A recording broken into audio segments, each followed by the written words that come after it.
Hello friends, എല്ലാവർക്കും നമസ്കാരം. കുഞ്ഞുങ്ങൾക്ക് പശുവിൻ പാൽ എത്ര വയസ്സ് മുതലാണ് കൊടുത്തു തുടങ്ങേണ്ടത്? കഫക്കെട്ട് ഉണ്ടാകുമോ? എത്ര അളവിൽ കൊടുക്കാം എന്നതിനെക്കുറിച്ചാണ് ഇന്നത്തെ വീഡിയോയിൽ പറയുന്നത്. കുഞ്ഞുങ്ങൾക്ക് 2 വയസ്സ് വരെ അമ്മയുടെ പാല് മാത്രമാണ് കൊടുക്കാൻ പാടുള്ളൂ. മറ്റു മൃഗങ്ങളുടെ പാല് കൊടുക്കാൻ പാടില്ല. കാരണം മുലപ്പാലിലുള്ള പ്രോട്ടീൻ കണ്ടന്റിൻ്റെ 3 ഇരട്ടി പ്രോട്ടീൻ കണ്ടന്റ് പശുവിൻ പാലിൽ അടങ്ങിയിട്ടുണ്ട്. കുഞ്ഞുങ്ങൾക്ക് വേഗം ദഹിക്കുന്നതും കുഞ്ഞിൻ്റെ വളർച്ചയ്ക്കും പ്രതിരോധ ശേഷിക്കും വേണ്ട ഘടകങ്ങൾ അടങ്ങിയിരിക്കുന്നതും അമ്മയുടെ പാലിലാണ്. അപ്പോൾ മുലപ്പാലിനേക്കാൾ 3 ഇരട്ടി പ്രോട്ടീനുള്ള പശുവിൻ പാല് കുഞ്ഞിന് കൊടുക്കുമ്പോൾ അത് കുഞ്ഞിൻ്റെ ദഹനത്തെ ബാധിക്കുന്നു. ഇത് കുഞ്ഞിന് ദഹനക്കേട് ഉണ്ടാക്കും. അമിതമായ പ്രോട്ടീൻ കുഞ്ഞിൻ്റെ കിഡ്നിക്ക് താങ്ങാൻ കഴിയാതെ വരികയും ഇത് കിഡ്നിക്ക് നെഗറ്റീവായി ബാധിക്കുകയും ചെയ്യും. 2 വയസ്സിന് ശേഷം മറ്റ് മൃഗങ്ങളുടെ പാലുകളൊക്കെ ദഹിപ്പിക്കാനും വിഘടിപ്പിക്കാനും കുഞ്ഞിന് സാധിക്കും. അതുകൊണ്ട് തന്നെ 2 വയസ്സിന് ശേഷം മറ്റ് മൃഗങ്ങളുടെ പാലുകൾ കുഞ്ഞിന് കൊടുത്തു തുടങ്ങാം. പശുവിൻ പാലിൽ നിന്നും fat, protein, calcium, vitamin D, calorie ഒക്കെ കുഞ്ഞിന് ലഭിക്കുന്നതാണ്. എന്നാൽ പശുവിൻ പാലിൽ അയൺ കണ്ടന്റ് കുറവാണ്. ഒരു ദിവസം 2 വയസ്സ് കഴിഞ്ഞ കുഞ്ഞുങ്ങൾക്ക് 200 മില്ലി പശുവിൻ പാല് കൊടുത്താൽ മതിയാകും. കുഞ്ഞിന് എപ്പോഴും പശുവിൻ പാല് തന്നെ കൊടുക്കാതിരിക്കുക.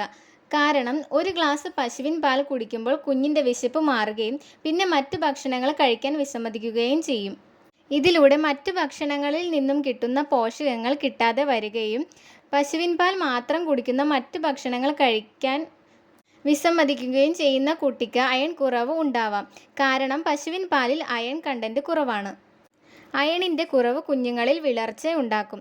ഇത് ഒഴിവാക്കാനായി കുഞ്ഞിന് മറ്റ് ഭക്ഷണങ്ങൾ കൂടെ കൊടുക്കുക. എപ്പോഴും പാല് മാത്രം കൊടുക്കാതിരിക്കുക. രാത്രി കിടക്കാൻ നേരത്ത് പശുവിൻ പാല് കൊടുക്കുന്നതായിരിക്കും നല്ലത്. ചില കുട്ടികൾക്ക് പശുവിൻ പാൽ കുടിക്കുമ്പോൾ കഫക്കെട്ട് ഉണ്ടാവാറുണ്ട്. അത് പശുവിൻ പാലിൽ അടങ്ങിയിരിക്കുന്ന പ്രോട്ടീൻ അലർജി കാരണമാണ്. എല്ലാ കുട്ടികൾക്കും ഇത് ഉണ്ടാവില്ല. പശുവിൻ പാല് അലർജി ഉണ്ടോ എന്നറിയാൻ കുഞ്ഞിന് 2-3 ദിവസം പാല് കൊടുത്തു നോക്കുക. കഫക്കെട്ട് പോലുള്ള പ്രശ്നങ്ങൾ ഉണ്ടാവുന്നുണ്ട് എങ്കിൽ ആ കുഞ്ഞിന് പശുവിൻ പാല് കൊടുക്കാതിരിക്കുക. കുഴപ്പങ്ങളൊന്നുമില്ല എങ്കിൽ ധൈര്യമായി കുഞ്ഞിന് പാല് കൊടുക്കാവുന്നതാണ്. മൃഗങ്ങളുടെ പാല് കുഞ്ഞിന് കൊടുക്കുമ്പോൾ നന്നായിട്ട് തിളപ്പിച്ച് മാത്രം കൊടുക്കുക. കുറുക്കിൻ്റെ കൂടെ ചേർക്കുമ്പോഴും നന്നായി തിളപ്പിച്ച പാൽ ചേർക്കുക. പാൽ തിളപ്പിക്കാതെ കുഞ്ഞിന് കൊടുക്കാൻ പാടില്ല. പശുവിൻ പാലിൽ ആവശ്യത്തിന് വെള്ളമുണ്ട്. അതുകൊണ്ട് തന്നെ കുഞ്ഞിന് കൊടുക്കുമ്പോൾ വെള്ളം ചേർത്ത് കൊടുക്കേണ്ട ആവശ്യമില്ല. വെള്ളം ചേർക്കാത്ത പാല് കൊടുക്കുന്നതാണ് കുഞ്ഞിന് പോഷകങ്ങൾ കിട്ടാൻ നല്ലത്. കുഞ്ഞിന് അയൺ ഡെഫിഷ്യൻസി ഉണ്ട്, അതിനു വേണ്ട മരുന്ന് കൊടുക്കുന്നവരാണ് എങ്കിൽ പശുവിൻ പാലും അയണിൻ്റെ സിറപ്പും ഒരുമിച്ച് കൊടുക്കാതിരിക്കുക. കാരണം പാലിലുള്ള കാൽഷ്യം അയൺ ആഗിരണം ചെയ്യുന്നത് തടയുന്നു. അപ്പോൾ 2 വയസ്സിന് ശേഷം പശുവിൻ പാല് കുഞ്ഞിന് കൊടുത്തു തുടങ്ങാം. എന്നാൽ അമിതമായ അളവിൽ കൊടുക്കാതിരിക്കുകയും എപ്പോഴും പാല് മാത്രം കൊടുക്കാതെ മറ്റ് ഭക്ഷണങ്ങൾ കൂടി കുഞ്ഞിന് കൊടുക്കുകയും ചെയ്യുക.